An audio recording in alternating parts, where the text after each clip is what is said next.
क्या आपने कभी सोचा है कि इस विशाल ब्रह्मांड में सबसे बड़ी शक्ति कहाँ छिपी है? क्या यह शक्ति किसी देवता में है, किसी पहाड़ में है, या किसी गुफा में तपस्या करते किसी साधु में? स्वामी विवेकानंद कहते हैं, नहीं, यह शक्ति न बाहर है न किसी और में है। यह शक्ति आपके भीतर है, आपकी अपनी आत्मा में है, आपके मन की असीमित गहराइयों में है। राजयोग वह विज्ञान है जो इस आंतरिक शक्ति को जगाने का, उसे समझने का और उसे नियंत्रित करने का मार्ग दिखाता है। जब पहली बार यह पुस्तक पढ़ी जाती है तो ऐसा लगता है जैसे किसी ने वर्षों से बंद एक खिड़की खोल दी हो और ताजी हवा का एक झोंका आत्मा को छू गया हो। विवेकानंद ने यह पुस्तक उस समय लिखी जब पश्चिम का विज्ञान और पूर्व का अध्यात्म एक दूसरे से टकरा रहे थे, और उन्होंने इन दोनों के बीच एक सेतु बनाया। उन्होंने कहा कि योग कोई अंधविश्वास नहीं है, यह एक व्यवस्थित विज्ञान है जिसे प्रयोग और अनुभव से जांचा जा सकता है। इस पुस्तक में वे हर उस व्यक्ति को संबोधित करते हैं जो जीवन में सत्य की खोज में है, जो जानना चाहता है कि मैं कौन हूं, यह मन क्या है और इस जीवन का उद्देश्य क्या है। राजयोग की यात्रा शुरू होती है एक सरल प्रश्न से, क्या मैं अपने मन का स्वामी हूं? और यही प्रश्न आपको एक ऐसी गहरी खोज की ओर ले जाता है जो जीवन को बदल देती है। विवेकानंद ने अपने गुरु रामकृष्ण परमहंस से जो ज्ञान पाया था, उसे उन्होंने इस पुस्तक में पूरे विश्व के लिए उपलब्ध कर दिया।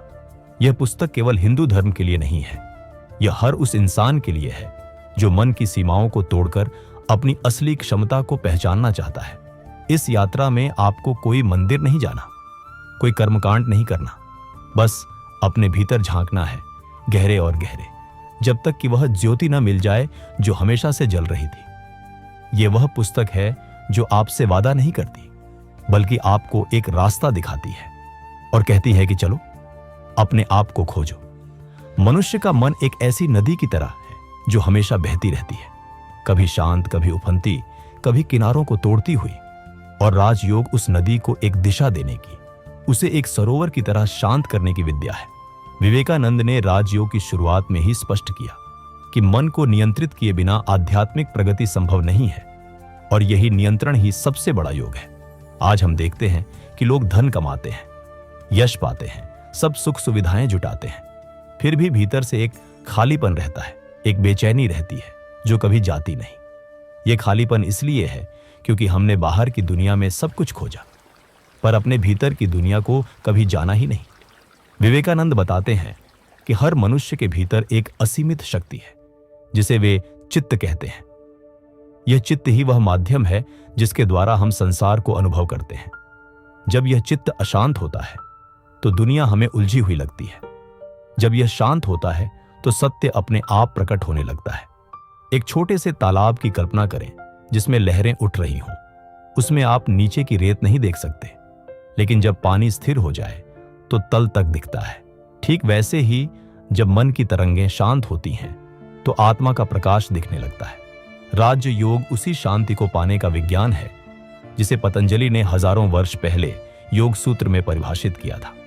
विवेकानंद ने पतंजलि के योग सूत्रों को सरल भाषा में समझाकर उस प्राचीन ज्ञान को आधुनिक मनुष्य के लिए सुलभ बनाया। मन की चंचलता को रोकना ही योग है। योगश्चित्त वृत्ति निरोध, यह एक वाक्य पूरी पुस्तक का सार है, और इस एक वाक्य को जीवन में उतारने में एक पूरा जीवन लग सकता है। लेकिन जो इस यात्रा पर निकलता है उसका जीवन सदा के लिए बदल जाता है। यह यात्रा कठिन है लेकिन असंभव नहीं, और राज योग हमें यही भरोसा देती है। पतंजलि के योग सूत्र एक ऐसा ग्रंथ है जो हजारों वर्षों से मनुष्य की आत्मिक खोज का मार्गदर्शन करता आया है, और विवेकानंद ने इसी ग्रंथ को राज योग का आधार बनाया। पतंजलि ने योग को 8 अंगों में विभाजित किया जिन्हें अष्टांग योग कहते हैं।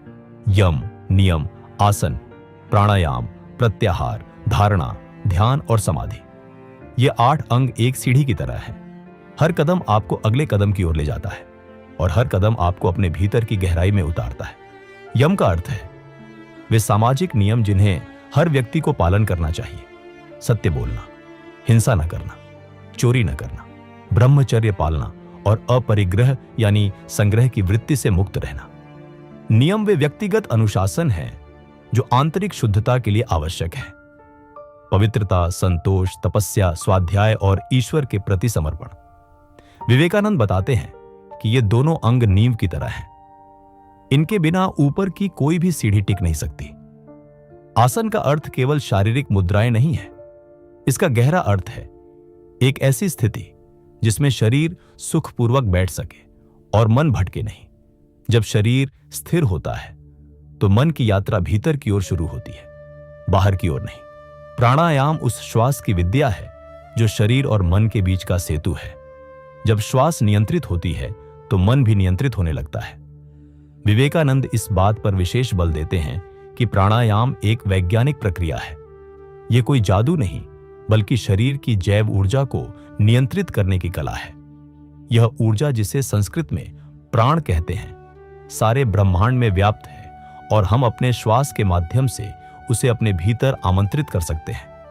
जो व्यक्ति प्राण को नियंत्रित कर लेता है वह मन को भी नियंत्रित कर लेता है, और मन को नियंत्रित कर लेने वाला व्यक्ति पूरे संसार का स्वामी बन जाता है।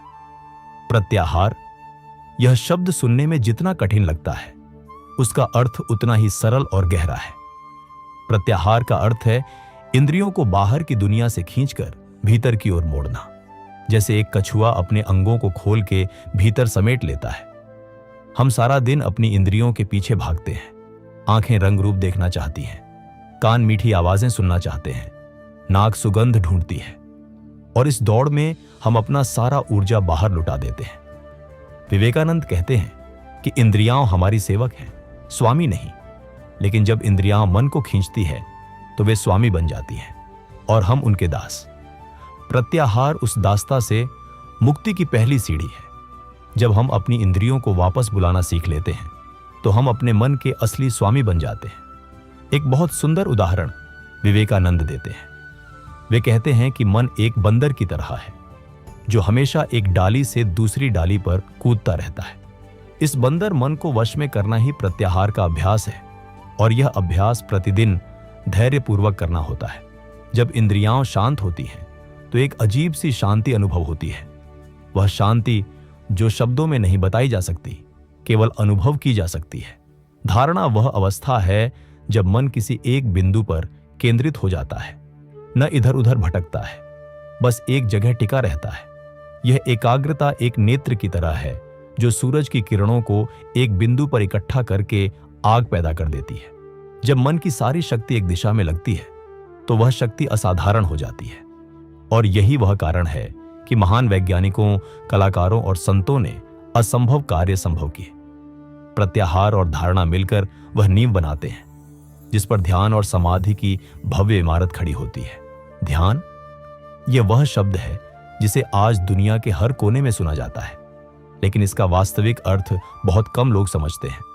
विवेकानंद कहते हैं कि ध्यान केवल आंखें बंद करके बैठ जाना नहीं है।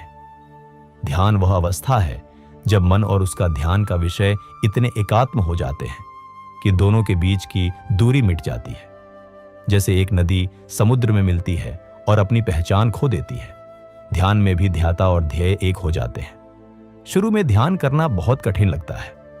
मन हजार बहाने बनाता है, हजार विचार आते हैं, हजार विकर्षण होते हैं। लेकिन विवेकानंद कहते हैं, रुको मत, हार मत मानो। हर बार जब मन भटके उसे वापस लाओ। यही अभ्यास है, यही साधना है। एक बच्चे को चलना सिखाते समय जितनी बार वह गिरता है उसे उठाया जाता है। ध्यान में भी हर बार जब मन गिरे उसे उठाकर वापस बैठाना होता है। धीरे धीरे जैसे जैसे अभ्यास गहरा होता है, ध्यान की अवधि बढ़ती है और उसकी गहराई बढ़ती है। ध्यान में एक अलग ही आनंद होता है। वह आनंद जो न किसी भोजन में है, न किसी संगीत में, न किसी प्रेम में। वह आनंद पूर्णतः आंतरिक है, पूर्णतः स्वतंत्र है। विवेकानंद एक दिव्य उपमा देते हैं। वे कहते हैं कि जब मन में ध्यान गहरा होता है तो ऐसा लगता है जैसे तेल की एक निर्वात धारा किसी पात्र में गिर रही हो, अखंड, अनवरत, स्थिर। यह स्थिरता ही ध्यान की पहचान है, और इस स्थिरता में ही परमात्मा का स्पर्श होता है। जो व्यक्ति ध्यान की गहराइयों में उतरता है वह समझ जाता है कि वह जो खोज रहा था वह सदा से उसके भीतर ही था, कहीं बाहर नहीं। समाधि, यह वह शिखर है जिसकी ओर राजयोग की पूरी यात्रा जाती है, और विवेकानंद इसे उस अवस्था के रूप में वर्णित करते हैं जहां मन अपनी सारी सीमाएं तोड़कर असीमित हो जाता है। समाधि में व्यक्ति का अहंकार विलीन हो जाता है। वह मैं, जो हमेशा कहता था यह मेरा है, यह मैं हूं, वह मैं चुप हो जाता है। इस अवस्था में न देश है, न काल है, न कर्ता है, केवल एक शुद्ध चेतना है जो स्वयं को जान रही है। विवेकानंद कहते हैं कि समाधि कोई अलौकिक चमत्कार नहीं है, यह मन की सबसे स्वाभाविक अवस्था है। वह अवस्था जो हमारे असली स्वरूप को प्रकट करती है। जैसे सोना मिट्टी में दबा होने पर सोना ही रहता है, उसे निखारने पर वह चमकता है, वैसे ही आत्मा पहले से ही पूर्ण है। समाधि बस उस पूर्णता को प्रकट कर देती है। विवेकानंद समाधि के दो प्रकार बताते हैं, संप्रज्ञात समाधि और असंप्रज्ञात समाधि। संप्रज्ञात समाधि में अभी भी किसी विषय का भान रहता है, जबकि असंप्रज्ञात समाधि में सब कुछ एक में विलीन हो जाता है। यह दूसरी समाधि ही वह अवस्था है जिसे मोक्ष, निर्वाण या ईश्वर साक्षात्कार कहते हैं। इस अवस्था में जो व्यक्ति पहुंचता है वह वापस आकर कहता है, अहम ब्रह्मास्मि, मैं ही ब्रह्म हूं, मैं ही वह असीमित चेतना हूं जो पूरे ब्रह्मांड में व्याप्त है। और यह बात वह किसी धर्म ग्रंथ से पढ़कर नहीं कहता, वह इसे सीधे अनुभव करके कहता है। विवेकानंद कहते हैं, धर्म का एकमात्र प्रमाण अनुभव है। जो अनुभव न हो वह विश्वास है, धर्म नहीं।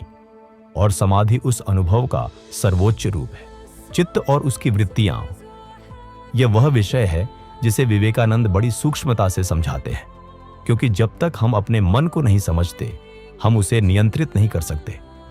चित्त वह सूक्ष्म पदार्थ है जिससे मन, बुद्धि और अहंकार तीनों बने हैं। और जब यह चित्त विभिन्न वृत्तियों में परिवर्तित होता है तभी हम विभिन्न प्रकार के विचारों और अनुभवों को महसूस करते हैं। 5 प्रकार की वृत्तियां होती हैं जो हमारे मन को प्रभावित करती हैं। प्रमाण यानी सही ज्ञान, विपर्यय यानी गलत ज्ञान, विकल्प यानी कल्पना, निद्रा यानी नींद की अवस्था और स्मृति यानी स्मरण। विवेकानंद बताते हैं कि इन सभी वृत्तियों को रोकना ही योग्य है। जब तक कोई भी वृत्ति चलती रहती है तब तक आत्मा का असली स्वरूप छिपा रहता है। एक बहुत गहरी बात विवेकानंद कहते हैं। वे कहते हैं कि सुख दुख, अच्छा बुरा, यश अपयश, ये सब केवल वृत्तियां हैं, आत्मा का इनसे कोई संबंध नहीं है। जैसे आकाश में बादल आते जाते हैं पर आकाश उनसे प्रभावित नहीं होता, वैसे ही आत्मा पर जीवन के हर अनुभव का आना जाना होता रहता है, पर आत्मा अपरिवर्तित रहती है। ये समझ लेने पर जीवन में एक अद्भुत स्वतंत्रता आती है। दुख दुखाता नहीं, सुख बांधता नहीं, बस एक साक्षी की तरह सब देखते हैं। विवेकानंद कहते हैं कि अभ्यास और वैराग्य ये 2 स्तंभ हैं जिन पर राजयोग की पूरी इमारत खड़ी है। अभ्यास का अर्थ है निरंतर प्रयास, रुकना नहीं, थकना नहीं, हार मानना नहीं।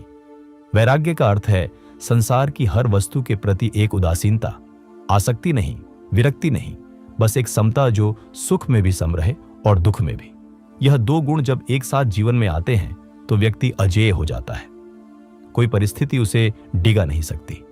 ईश्वर प्रणिधान, यह राजयोग का वह पहलू है जो इसे केवल मानसिक अभ्यास से ऊपर उठाकर एक आत्मिक प्रेम की यात्रा बनाता है।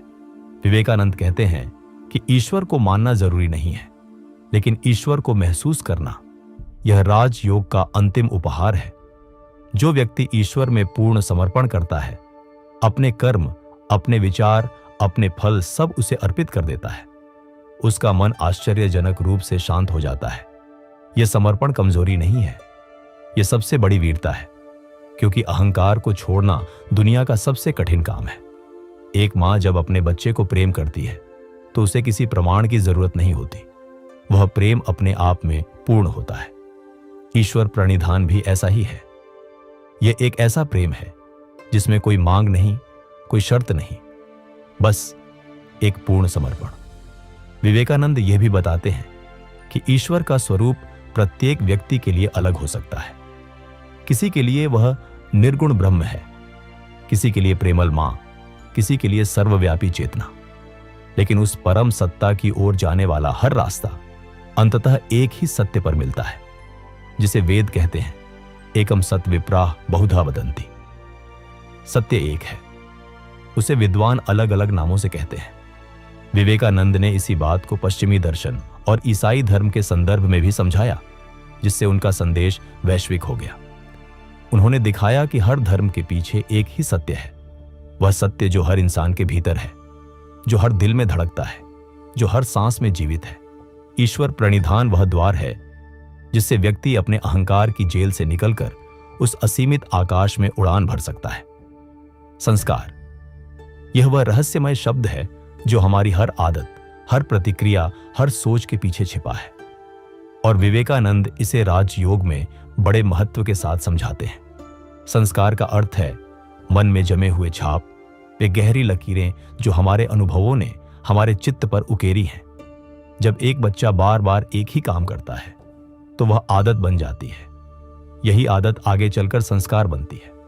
विवेकानंद कहते हैं कि हमारा वर्तमान जीवन हमारे पिछले संस्कारों का परिणाम है और हमारा भविष्य वर्तमान संस्कारों का।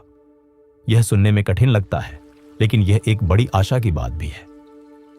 अगर हम आज के विचार, आज के कर्म, आज की साधना को बदलें तो हम अपने भविष्य के संस्कार बदल सकते हैं। एक बहुत सुंदर उदाहरण है, नदी जहां जहां से बहती है वहां की मिट्टी उसकी दिशा बदलती है, लेकिन नदी भी जहां से बहती है वहां की जमीन को बदल देती है। संस्कार और कर्म का यही संबंध है, एक दूसरे को बनाते हैं, एक दूसरे को तोड़ते हैं। राजयोग में अभ्यास का उद्देश्य यही है कि पुराने नकारात्मक संस्कारों को धीरे धीरे मिटाया जाए और नए सकारात्मक संस्कारों को बनाया जाए। जब हम ध्यान करते हैं, जब हम विचारों को नियंत्रित करते हैं, जब हम शांत रहने का अभ्यास करते हैं, तो हम नए संस्कार बना रहे होते हैं। विवेकानंद कहते हैं कि मन एक बगीचे की तरह है। अगर इसमें अच्छे बीज बोए जाए तो अच्छे फल आएंगे। अगर इसे उजाड़ छोड़ दें तो जंगल उग जाएगा। हमें अपने मन का माली बनना होगा। हर दिन, हर पल अपने विचारों की देखभाल करनी होगी। और जब यह देखभाल एक स्वाभाविक आदत बन जाती है तो जीवन एक सुंदर बगीचे की तरह खिल उठता है। प्राण और उसकी शक्ति, ये विषय राजयोग में एक विशेष स्थान रखता है, क्योंकि विवेकानंद इसे पूरी सृष्टि की मूल ऊर्जा के रूप में प्रस्तुत करते हैं। प्राण केवल सांस नहीं है, यह वह सूक्ष्म शक्ति है जो हर जीवित प्राणी में है, हर कण में है। यहां तक कि निर्जीव पत्थर में भी एक स्तर पर प्राण की उपस्थिति है। विवेकानंद बताते हैं कि जो कुछ भी इस संसार में गतिशील है, विचार से लेकर ग्रहों की कक्षाओं तक, सब प्राण की अभिव्यक्ति है। जब एक मनुष्य के मन में एक विचार उठता है तो वह भी प्राण का एक विशेष कंपन है, और यह कंपन पूरे ब्रह्मांड में फैलता है। यही कारण है कि एक महान व्यक्ति के विचार युगों युगों तक मनुष्यता को प्रभावित करते हैं। उनके प्राण का कंपन इतना शक्तिशाली होता है कि वह समय की सीमाएं पार कर जाता है। विवेकानंद कहते हैं कि प्राणायाम के माध्यम से जब हम अपनी श्वास को नियंत्रित करते हैं तो हम वास्तव में अपने प्राण को नियंत्रित कर रहे होते हैं। और जब प्राण नियंत्रित होता है तो शरीर की हर प्रक्रिया, पाचन, रक्त संचार, तंत्रिका तंत्र, सब सुचारू हो जाती है। एक बात जो विवेकानंद बड़ी स्पष्टता से कहते हैं, वे कहते हैं कि अगर हम प्राण को पूरी तरह नियंत्रित कर लें तो हम प्रकृति की किसी भी शक्ति को नियंत्रित कर सकते हैं। यही वह रहस्य है जो योगियों को असाधारण क्षमताएं देता है। वे किसी जादू से नहीं, बल्कि प्राण के गहन नियंत्रण से ऐसा कर पाते हैं। विवेकानंद आगाह भी करते हैं, इन शक्तियों की ओर मत भागो, क्योंकि ये रास्ते में मिलने वाले पड़ाव हैं, मंजिल नहीं। मंजिल तो वह समाधि है, वह मुक्ति है जहां न कोई शक्ति चाहिए, न कोई सिद्धि, बस शुद्ध अनंत आनंदमय अस्तित्व। शक्तियां या सिद्धियां, यह वह रहस्यमय विषय है जिसे सुनकर अधिकांश लोगों में जिज्ञासा और रोमांच उत्पन्न होता है। पतंजलि के 3 अध्याय विभूतिपाद में उन अलौकिक शक्तियों का वर्णन है जो योगी को गहरे ध्यान और समाधि के माध्यम से प्राप्त हो सकती है। दूर की आवाजें सुनना, दूर का दृश्य देखना, दूसरों के मन की बात जानना, शरीर को अदृश्य कर देना, ये सब पतंजलि ने सिद्धियों के रूप में वर्णित किया है। विवेकानंद इन सिद्धियों को न तो नकारते हैं, न ही इनका महिमा मंडन करते हैं। वे कहते हैं कि ये शक्तियां वास्तविक हैं, लेकिन खतरनाक भी हैं। खतरनाक इसलिए क्योंकि जब ये शक्तियां आती हैं तो अहंकार फिर से जागता है, और अहंकार का फिर से जागना मोक्ष की यात्रा में सबसे बड़ी बाधा है। एक आशिकी कथा है। उसने वर्षों की तपस्या से महान शक्तियां प्राप्त की, लेकिन जब उसने उन शक्तियों का उपयोग अपने अहंकार की तुष्टि के लिए किया तो वह सब खो बैठा। विवेकानंद इसी चेतावनी को बार बार दोहराते हैं। अगर रास्ते में सिद्धियां मिले तो उन्हें नमस्कार करो और आगे बढ़ जाओ। असली शक्ति वह है जो भीतर से आती है, वह आत्मज्ञान की शक्ति जो किसी परिस्थिति से नहीं टूटती। विवेकानंद एक महान उपमा देते हैं। वे कहते हैं कि सिद्धियां वैसी हैं जैसे रास्ते में पड़े सोने के सिक्के। अगर तुम उन्हें उठाने में रुक गए तो मंजिल तक कभी नहीं पहुंचोगे। मंजिल है आत्म साक्षात्कार, वह ज्ञान जो सब ज्ञानों से ऊपर है, वह आनंद जो सब सुखों से ऊपर है, वह स्वतंत्रता जो सब स्वतंत्रताओं से ऊपर है। और इस मंजिल की ओर निरंतर चलते रहना ही राजयोग का सच्चा साधक बनना है। कर्म और पुनर्जन्म, यह वह विषय है जिसे विवेकानंद राजयोग में वैज्ञानिक दृष्टिकोण से समझाते हैं। वे कहते हैं कि यह सृष्टि एक कारण कार्य के नियम से बंधी है। हर कार्य का एक कारण है और हर कारण का एक कार्य। जब हम कोई विचार सोचते हैं, कोई कर्म करते हैं, वह चित्त पर एक छाप छोड़ता है जिसे संस्कार कहते हैं। ये संस्कार जब इस जन्म में पूरी तरह नहीं भोगे जाते तो वे अगले जन्म में लेकर आते हैं। यही पुनर्जन्म का सिद्धांत है। विवेकानंद इसे किसी धार्मिक विश्वास के रूप में नहीं बल्कि एक तार्किक निष्कर्ष के रूप में प्रस्तुत करते हैं। वे कहते हैं, अगर यह एक ही जन्म है तो दुनिया में इतनी असमानता क्यों है? एक बच्चा राजमहल में पैदा होता है, दूसरा झुग्गी में। क्या यह ईश्वर का अन्याय है? राज्य योग का उत्तर है नहीं, यह हमारे अपने पिछले कर्मों का परिणाम है और यह समझ ही हमें अपने भविष्य को बदलने की शक्ति देती है। पुनर्जन्म का यह सिद्धांत एक ओर जहां जिम्मेदारी की भावना जगाता है, वहीं एक गहरी आशा भी देता है। यह कहता है कि कोई भी स्थिति स्थायी नहीं है, हर बीज अंकुरित होने की प्रतीक्षा में है, हर आत्मा मुक्ति की ओर यात्रा कर रही है। विवेकानंद कहते हैं कि यह यात्रा चाहे एक जन्म में हो या 1000 जन्मों में, अंत में मुक्ति निश्चित है, क्योंकि ब्रह्म से निकली हुई आत्मा ब्रह्म में वापस लौटेगी। यह प्रकृति का नियम है, ईश्वर का वादा है।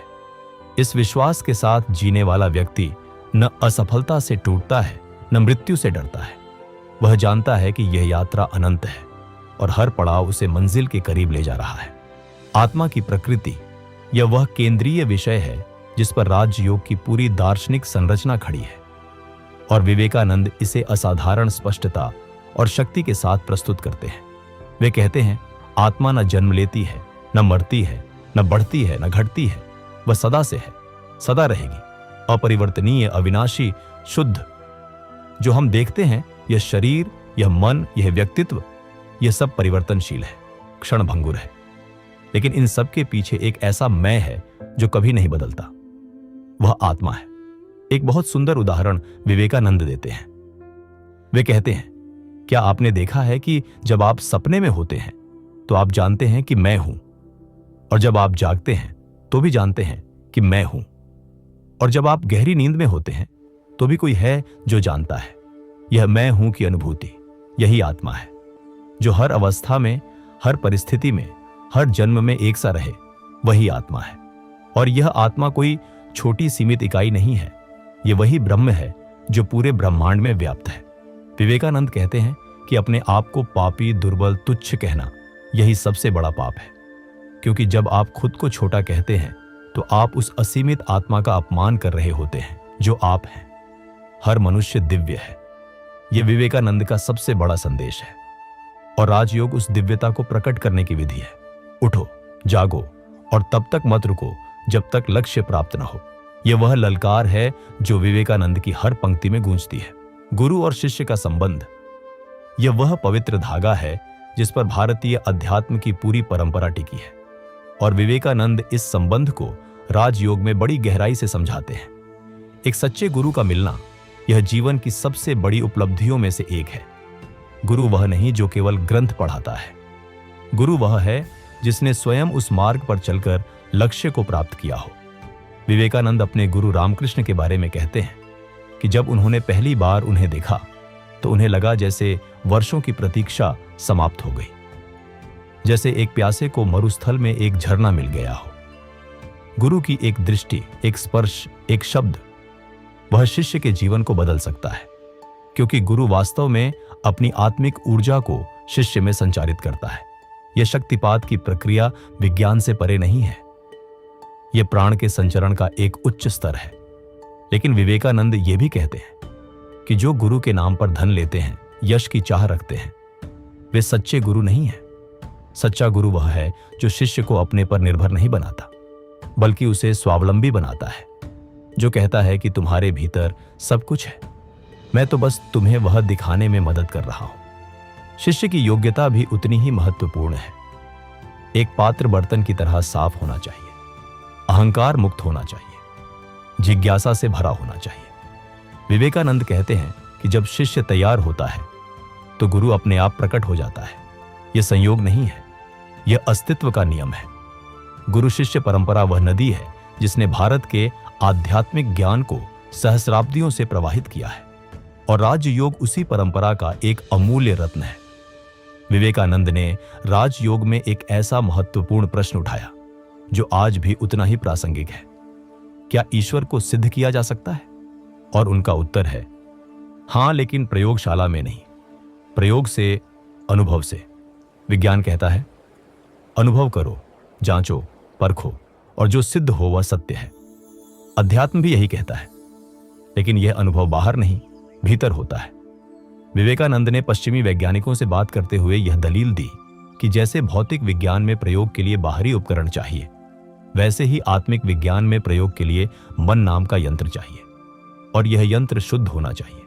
एक गंदे शीशे में सही प्रतिबिंब नहीं दिखता, वैसे ही एक अशुद्ध मन में ब्रह्म का प्रतिबिंब नहीं पड़ता। इसीलिए नैतिकता, सत्य और अहिंसा योग की पूर्व शर्तें हैं।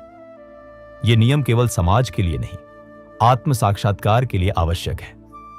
विवेकानंद आधुनिक संदेहवादी के लिए एक बड़ा निमंत्रण देते हैं। वे कहते हैं तुम्हें मुझ पर विश्वास करने की जरूरत नहीं, किसी ग्रंथ पर विश्वास करने की जरूरत नहीं, बस यह प्रयोग करो, इस मार्ग पर चलो और स्वयं देखो। यही विज्ञान और धर्म का असली मिलन है। दोनों एक ही सत्य को खोज रहे हैं, एक बाहर से और एक भीतर से। विवेकानंद इस मिलन को अपने समय से सदियों आगे की सोच के साथ प्रस्तुत करते हैं। वे कहते हैं कि एक दिन विज्ञान इतना आगे बढ़ेगा कि वह स्वयं अध्यात्म के द्वार पर आकर दस्तक देगा, और वह दिन वह होगा जब मानवता सबसे बड़ी छलांग लगाएगी। राजयोग उस भविष्य की तैयारी है, वह विज्ञान जो मन की सीमाओं को तोड़कर अनंत की ओर ले जाता है। नैतिकता और योग का संबंध, यह वह पहलू है जिसे विवेकानंद बड़े बल के साथ प्रस्तुत करते हैं, क्योंकि बहुत से लोग मानते हैं कि ध्यान और योग केवल तकनीकी अभ्यास हैं जिन्हें नैतिकता से अलग किया जा सकता है। लेकिन विवेकानंद कहते हैं नहीं, यह संभव नहीं। जो व्यक्ति जीवन में असत्य बोलता है, दूसरों को ठगता है, हिंसा करता है, वह कितना भी ध्यान करे उसका मन कभी शांत नहीं होगा, क्योंकि मन वही बनता है जो हम बार बार करते हैं। अगर हम बाहर झूठ बोलते हैं तो ध्यान में भी मन झूठ ही बोलेगा। नैतिकता केवल समाज के लिए नहीं है, यह हमारे मन की सफाई के लिए है। विवेकानंद एक सुंदर बात कहते हैं। वे कहते हैं कि सत्य ही ईश्वर है। जब हम सत्य बोलते हैं तो हम ईश्वर के करीब जाते हैं, जब हम असत्य बोलते हैं तो हम उससे दूर जाते हैं। यह कोई नैतिक उपदेश नहीं है, यह एक आध्यात्मिक नियम है। अहिंसा के बारे में विवेकानंद कहते हैं कि यह केवल शाकाहार या किसी को न मारना नहीं है। अहिंसा का अर्थ है विचारों में भी हिंसा न होना। जब हम किसी के बारे में बुरा सोचते हैं तो हम उनके प्रति हिंसक होते हैं, और यह हिंसा सबसे पहले हमारे अपने मन को घायल करती है। ब्रह्मचर्य के बारे में विवेकानंद की व्याख्या बहुत व्यापक है। वे कहते हैं यह केवल शारीरिक संयम नहीं, बल्कि मानसिक और बौद्धिक ऊर्जा का संरक्षण है। जब यह ऊर्जा बाहर नहीं बिखरती तो यह भीतर की ओर मुड़ती है और ध्यान में असाधारण शक्ति देती है। नैतिकता और योग एक ही सिक्के के दो पहलू हैं, एक के बिना दूसरा अधूरा है। विवेकानंद का वह पक्ष जो राजयोग को और भी अनूठा बनाता है, वह है उनका यह कथन कि योग केवल सन्यासियों के लिए नहीं है, यह हर व्यक्ति के लिए है, हर परिस्थिति में उपयोगी है। एक किसान जो सूर्योदय से पहले उठकर अपने खेत में काम करता है, एक माँ जो अपने बच्चे की देखभाल में लीन है, एक व्यापारी जो ईमानदारी से अपना व्यवसाय करता है। ये सब अपने अपने तरीके से योगी हैं। योग जीवन से भागने का नाम नहीं है। योग जीवन को पूरी तरह जीने की कला है। विवेकानंद कहते हैं कि घर गृहस्थी में रहते हुए भी समाधि संभव है। इसके लिए जंगल नहीं जाना, घर नहीं छोड़ना, बस एक चीज चाहिए, वह है वैराग्य, जिसका अर्थ है कि जो भी करो उसमें पूरी तरह लगो, लेकिन फल की आसक्ति न रखो। यह गीता का भी सार है। कर्म करते हुए योगी बनना, संसार में रहते हुए संसार से मुक्त रहना। एक नाव जब पानी में चलती है तो पानी उसे गीला नहीं करता। नाव पानी पर चलती है, पानी में नहीं डूबती। वैसे ही एक योगी संसार में रहता है, पर संसार उसमें नहीं रहता। विवेकानंद इस बात को अपने जीवन से सिद्ध करते हैं। वे पूरी दुनिया में घूमे, राजाओं से मिले, विद्वानों से बहस की, जनसभाओं में भाषण दिए, फिर भी उनका मन सदा उस आंतरिक शांति में स्थित रहा। यही राजयोग का चमत्कार है। यह जीवन को कम नहीं करता, बल्कि उसे अधिक पूर्ण, अधिक अर्थपूर्ण, अधिक आनंदमय बनाता है। यह योग हर उस व्यक्ति के लिए है जो जीवन में कुछ गहरा खोज रहा है, कुछ ऐसा जो टिके, जो भीतर से आए, जो सच्चा हो। राजयोग और आधुनिक मनोविज्ञान का संबंध, यह एक ऐसा विषय है जिस पर आज के वैज्ञानिक और मनोवैज्ञानिक गहरी रुचि ले रहे हैं। विवेकानंद ने उस समय जो बातें कहीं जब आधुनिक मनोविज्ञान अपनी शैशवावस्था में था, वे आज की शोधों से आश्चर्यजनक रूप से मेल खाती हैं। जब विवेकानंद ने चित्त, संस्कार और वृत्तियों की बात की, तो वे आज के न्यूरोसाइंस में कहे जाने वाले न्यूरल पैटर्न्स की बात कर रहे थे। जब उन्होंने कहा कि ध्यान से मन की संरचना बदलती है, तो आज के शोधकर्ता इसे न्यूरोप्लास्टिसिटी कहते हैं। माइंडफुलनेस, मेडिटेशन, योगा, ये सब आज पश्चिम में अरबों डॉलर के उद्योग बन गए हैं, और इन सब की जड़ें उसी राजयोग में हैं जिसे विवेकानंद ने 100 साल से भी पहले विश्व को दिया था। लेकिन विवेकानंद चेताते हैं, योग को केवल स्वास्थ्य लाभ या तनाव मुक्ति का उपकरण मत बनाओ। यह उससे बहुत ऊंचा है। यह आत्म साक्षात्कार का मार्ग है, मुक्ति का मार्ग है। जब हम योग को केवल शारीरिक अभ्यास तक सीमित कर देते हैं, तो हम उस महाद्वीप की तट पर खड़े रहते हैं और समुद्र में नहीं उतरते। विवेकानंद कहते हैं, हिम्मत करो, गहरे उतरो, उन प्रश्नों से मत डरो जिनके उत्तर बाहर नहीं मिलते। भीतर जाओ और वहां तुम्हें वह मिलेगा जो तुम युगों से खोज रहे हो। आधुनिक मनुष्य की सबसे बड़ी समस्या है अकेलापन, और राजयोग का उत्तर है, तुम कभी अकेले नहीं हो, क्योंकि तुम्हारे भीतर ही वह परम सत्ता है जो सबका सार है। विवेकानंद का जीवन स्वयं राजयोग की सबसे बड़ी व्याख्या है। वे न केवल इस ज्ञान के प्रचारक थे, बल्कि इसके जीवंत उदाहरण भी थे। एक युवा, जिज्ञासु, तर्कशील नवयुवक, जिसने पहले ईश्वर के अस्तित्व पर ही प्रश्न चिन्ह लगाया था, उसी ने जब रामकृष्ण के स्पर्श से अनुभव किया तो उसका पूरा जीवन बदल गया। विवेकानंद कहते हैं, मैंने भी शक किया था, मैंने भी सवाल किए थे, और इसीलिए मैं तुम्हें विश्वास करने को नहीं कह रहा, अनुभव करने को कह रहा हूं। उनकी यह ईमानदारी ही उन्हें बाकी सब धर्मगुरुओं से अलग बनाती है। वे 1893 में शिकागो के विश्व धर्म संसद में गए और भाइयों और बहनों कहकर ही पूरी सभा का दिल जीत लिया, क्योंकि उनके शब्दों में वह आत्मिक शक्ति थी जो केवल साधना से आती है। उन्होंने जो कहा वह कंठस्थ नहीं था, वह अनुभव था, जिया हुआ सत्य था। राजयोग लिखते समय विवेकानंद ने न्यूयॉर्क में जो प्रवचन दिए, उनमें उन्होंने पश्चिमी बुद्धि को पूर्वी ज्ञान से मिलाया। उन्होंने दिखाया कि हर्बर्ट स्पेंसर और पतंजलि एक ही सत्य की ओर बढ़ रहे हैं, एक बाहर से और एक भीतर से। उनका यह संदेश आज भी उतना ही ताजा है। आज भी मानवता उसी प्रश्न से जूझ रही है जिससे तब जूझ रही थी, मैं कौन हूं, जीवन का उद्देश्य क्या है। और राजयोग का उत्तर हमेशा एक ही रहेगा, तुम वह असीमित आत्मा हो जो इस क्षणिक शरीर में कुछ समय के लिए आई है, उस सत्य को जानने के लिए जो सदा से तुम्हारे भीतर है। और अब हम उस मुकाम पर आ गए हैं जहां यह यात्रा अपने चरमोत्कर्ष पर पहुंचती है। लेकिन यह अंत नहीं है, यह एक नई शुरुआत है। राजयोग पढ़कर, सुनकर, समझकर कुछ नहीं बदलेगा। जब तक इसे जिया ना जाए, जब तक इसे अनुभव न किया जाए, तब तक यह केवल शब्द है, केवल ज्ञान है। विवेकानंद का सबसे बड़ा आह्वान यही है, उठो, जागो, अपने भीतर की उस असीमित शक्ति को पहचानो। आज जब आप सुबह उठे तो एक पल के लिए रुकें, उस शांति को महसूस करें जो नींद के बाद होती है, उस स्थिरता को, उस ताजगी को। वह शांति राजयोग के अभ्यास से और गहरी और स्थायी बन सकती है।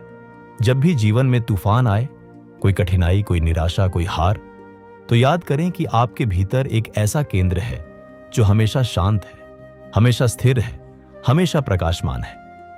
उस केंद्र तक पहुंचने का नाम ही राजयोग है। विवेकानंद की एक पंक्ति है जो जीवन की सबसे बड़ी सीख देती है। वे कहते हैं, तुम्हें किसी से डरने की जरूरत नहीं, तुम्हें किसी का सहारा मांगने की जरूरत नहीं। तुम्हारे भीतर वह सब कुछ है जो कभी भी चाहिए हो सकता है। यह कोई दिलासा देने वाली बात नहीं है, यह वह परम सत्य है जिसे हर उस व्यक्ति ने जाना है जिसने राजयोग की गहराइयों में उतरने का साहस किया है। इस जीवन में जो भी करें, प्रेम करें तो पूरे दिल से, काम करें तो पूरी शक्ति से, और अपने भीतर की यात्रा पर भी निकलें, क्योंकि बाहर की सारी यात्राओं का असली उत्तर उस एक भीतरी यात्रा में है। यह राजयोग का अंतिम संदेश है, और यह संदेश आज भी, इस क्षण भी उतना ही सत्य है जितना हजारों वर्ष पहले था। तुम दिव्य हो, तुम असीमित हो, तुम आनंद हो, बस यह जानना बाकी है।